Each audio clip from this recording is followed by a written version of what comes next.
Bachelor of Environmental Studies. #BES. Are you concerned about climate change? Motivated to find solutions for sustainable living? Environmental challenges are complex, involving many perspectives from the sciences, social sciences, law, engineering, and that's just for a start. One thing is clear. This program will prepare you for careers in an emerging field. So for this project, I was able to observe how natural spaces could be used to improve the mental well-being of people. Even blue spaces, such as these. We looked at nature-based solutions from around the world and tried to adapt it to everyday spaces like these.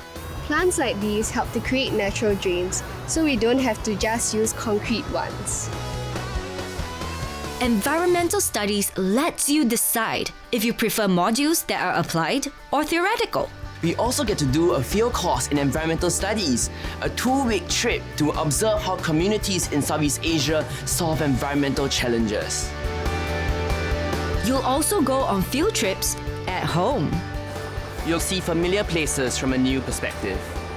I get ideas on how communities can live more sustainably. If you are passionate about finding solutions for climate change, If you want to be an advocate for green energy or water sustainability, your chance to be a change agent starts here.